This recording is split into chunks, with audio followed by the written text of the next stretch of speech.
ঠকলাম যেখানে, শিখলাম সেখানে।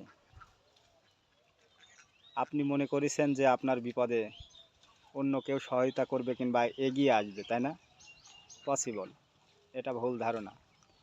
আপনার বিপদে আপনার নিজেকেই মোকাবেলা করতে হবে। যদিও কষ্ট হবে, তবুও আপনি সফল। আর অন্যের সহযোগিতার কথা যখন মাথায় রাখবেন কিংবা ভাববেন যে ও হয়তো আমাকে এখান থেকে উদ্ধার করে দেবে, এটা স্বপ্নের মতো। কেউ কারো বিপদে উদ্ধার করে দেয় না কিংবা এগিয়ে আসে না।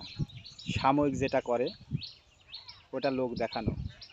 তাই আপনাকেই চেষ্টা করতে হবে বারবার, যত বড় বিপদে আসুক না কেন, নিজেকে মোকাবেলা করার কিংবা নিজেকে সেই বিপদ থেকে উদ্ধার করার। তবে আপনি সফল। বিভিন্ন রকম মঞ্চে নেতারা যে ভাষণ দেয়, সে ভাষণটা শুধু তার বক্তব্য, কিন্তু ভাষণটা শোনার জন্য যখন প্যান্ডেলের সামনে লোক না থাকে, তখন কিন্তু তার ভাষণ পরিপূর্ণ হয় না কিংবা কেউ শোনেও না। তাই সুযোগ করে দেওয়া হয়, তাই সুযোগ পাই আমরা কিংবা আপনারা। যত মাহফিল প্যান্ডেল বলেন আর যত রাজনৈতিক বক্তব্যের মঞ্চেই বলেন, যখন আমরা সেখানে থাকি তখন তারা বড় বড় ডায়লগ দিয়ে আমাদের বোঝাতে চেষ্টা করে, কিন্তু আসলে এর মূল ভূকণ্ঠ কিংবা মূল উদ্যোক্তা জনগণ।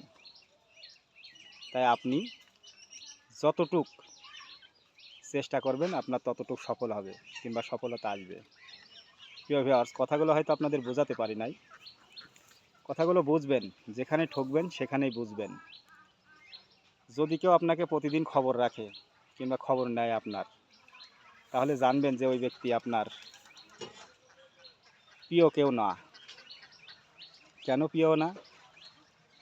ওই ব্যক্তি হয়তো আপনার কাছে কিছু চাওয়ার চেষ্টা করছে কিংবা পাওয়ার চেষ্টা করছে।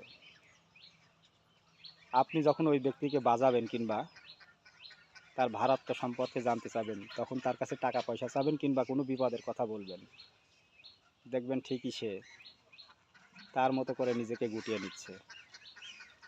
তাই দুনিয়াটা হচ্ছে স্বার্থের জায়গা রে ভাই। কেউ কারো বিপদে থাকে না, কেউ কারো বিপদে আসে না।